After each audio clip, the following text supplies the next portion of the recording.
Сәлем, қалайсыздар? Сіздерді көргеніме өте қуаныштымын. Сіздердің жетістіктеріңізді көріп өте қуанып отырмын. Және бір жағынан қатемен жұмыс істеген сәттерді еске алайық. Жаңа бір хат келді маған өте күшті. Мына хатта былай айтылған екен: қыран, егер идея жоқ болса, TikTokта отырыңыздар деген секілді. Мен сіздерге сіздердің көп бір оқушылардың жасайтын бірден бір қателігі, ол көріп тура сол влоп қайталаңдар деп айттым ғой, влоп қайталай. Ол жақсы, күшті, керемет.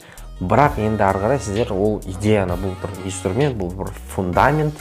Можно фундамент нарисовать? Рахмет. Бұл бір фундамент.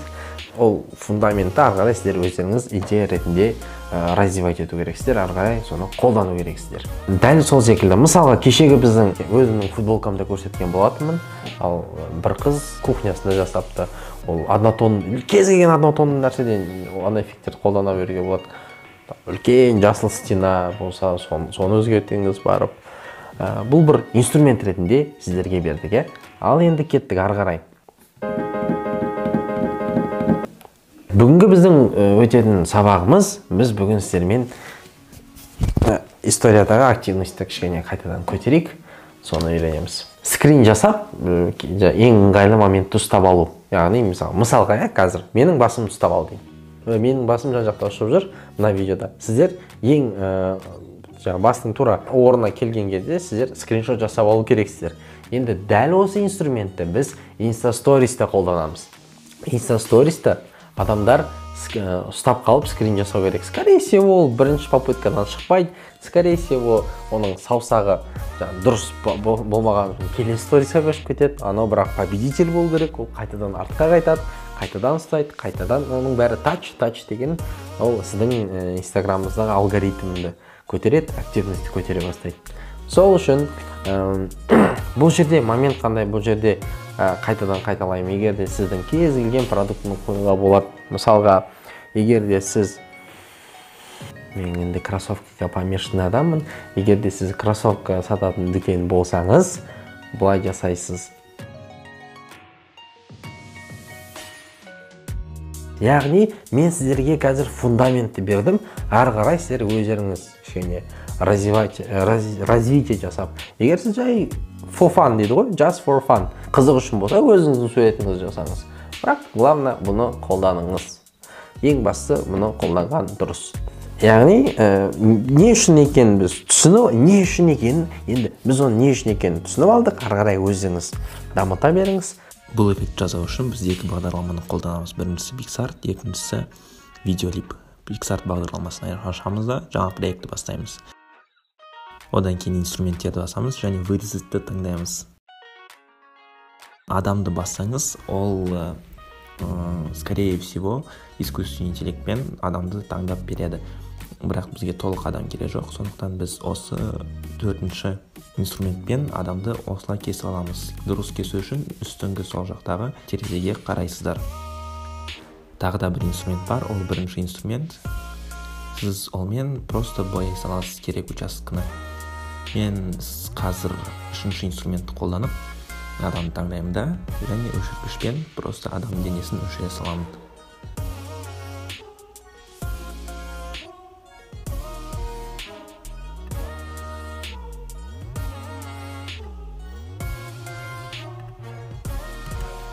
Боялмай қалған жерлерді бірінші инструментпен толықтырамыз.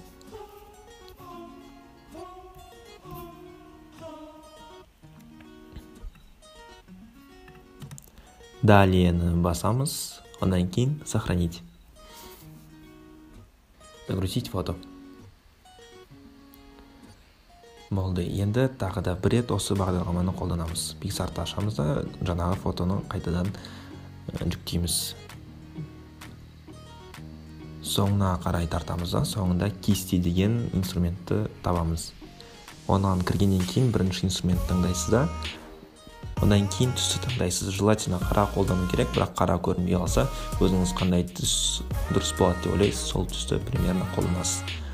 Осы кесочкамен жаңа кесілген участканы бояп тастайсыз, бірақ оны бояғанда сыртқа тұншығып кетпеу керек, өйткені ол то есть боялған участок кішкене кішірек болу керек адамның бетінен, то есть кесілген объектіден. Видеолипта қазір бізде оны проблемсіз қосу үшін. Енді видеолипті ашамыз да екі фотоны жүктейміз. Олар стандарт бойынша 3 секундқа жүктеледі. Сіз оны өткен сабақта түсіндірілгендей просто тарта саласыз. Маған қазір 3 секунд жетеді, мен 3 секундпен жұмыс істеймін. Миксер инструментімен кесілген PNG фотоны үстіне алып келесіз да, одан кейін оны дәлдейсіз. То есть артқыңғы фонмен бірдей болып тұру керек. Кішкене үлкен болып қалса, ничего страшного.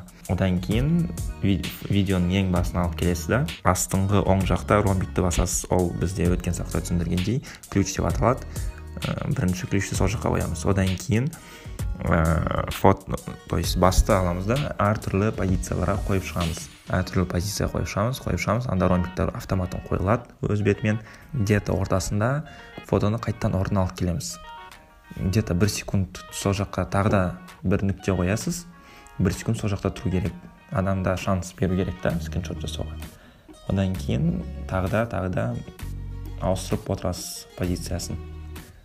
Сіз сондай 1 секундтан бірнеше жерде қалдырсаңыз болады.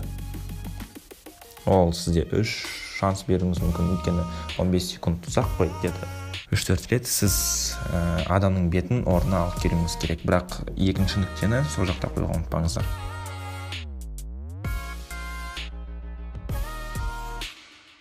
Бұл ойынның бір қызық жері, сіздер тек қана бір сторис жасап қоймайсыздар да. Біріншісі, мысалы, игра «Поймай меня» деймін. Екіншісі, сіздер оңай бір түрін бересіздер. Одан кейін бір победительге, к примеру, скажем, 200 теңге дейсіз, или 300 теңге. Бірақ ол жерде сіздер қалай жасайсыздар, сіздер видеоны ускорить етіп жүресіз. Мен ортасын кесіп алдым да, именно сол жерін кесіп алдым. То есть бұл жерде, в принципе, қиын. То есть сізде победитель жоқ. Жоқ деген победитель бар, бірақ та ортасын мен кесіп алдым да, алып тастадым. Соны дублировать етіп, ең соңғы вариантында ғана табуға болады. Тек қана осы жерде ең соңғының 3 секунд, 6 секундта ғана. Және сіздің бұл сторисіңіз толықтай 15 секунд болмай қойсын, где-то 7-8 секундтық болса, адамдар қайта беретін болады. Солай? То есть сіздің біріншісінде окей, оңай болсын да, барлығында қалай дұрыс болса солай тұрады. Ол біріншісінде. Екіншісінде сіздер level 2 дейсіз, солай тек қана 6 немесе 7 секундта ғана жеңуге болатын версияны бересіздер. Level 3 қиынырақ, одан да тез өткізіп жібересіздер. Зато просмотр статистика көбейеді деген. Алдында түсіндіргенде видеоны жасап аласыз да, одан кейін видеоның, то есть кадр дұрыс болып тұрған жерді үлкейтесіз да, соның алдыңғы кадрдан алып кесіп аласыз. Осылай. Және тағы да кішкене жылжытып, осы дұрыс кадр біткенге дейін, осы жерде дұрыс кадр бітеді, тағы да кесіп аласыз. Одан кейін ортасындағысын таңдайсыз да, алып тастайсыз. Енді сізде дұрыс вариант қалмайды. Бұл, если что, level 2-3 там уже қиын уровеньдер үшін, то есть дұрыс варианты болмау үшін дегендей. Енді осыны экспорт жасайсыз да, қайттан жаңа проектке жаңағы экспорт жасалынған видеоны қосасыз. Ортасында кадр жоқ видеоны қосасыз. Одан кейін оның скоростін speed басасыз, скорость. И үлкейтесіз. Там 4-ке, 5-ке уровеньге байланысты көбейтесіз. Одан кейін видеоны скоростін үлкейткеннен кейін астыңғы жақта инструмент жасауына жылжытасыз да, и дублировать деген бар. Осылай где-то 15 секундқа дейін дупликатын жасап шығасыз. Болды, экспортын жасайсыз. Одан кейін маған көп жазып жатыр, Қыран, біз чатқа қалай қосыламыз деп. Чат бар екен, қалай қосыламыз деп. Бірінші Telegram каналға қосыласыздар. Ссылка описанияда тұрады видеода. Болмаса мына жерде де қойып көрдім. Оны енді қалай Телеграмға кіру керек екенін біз көрсеткен болатынбыз. Жалпы сіздерге қатты ризамын, өйткені сабақтар шынымен мықты болып жатыр. Шынымен сіздердің результаттарыңызды мен көріп жатырмын. Сондықтан өте қуаныштымын. Рахмет.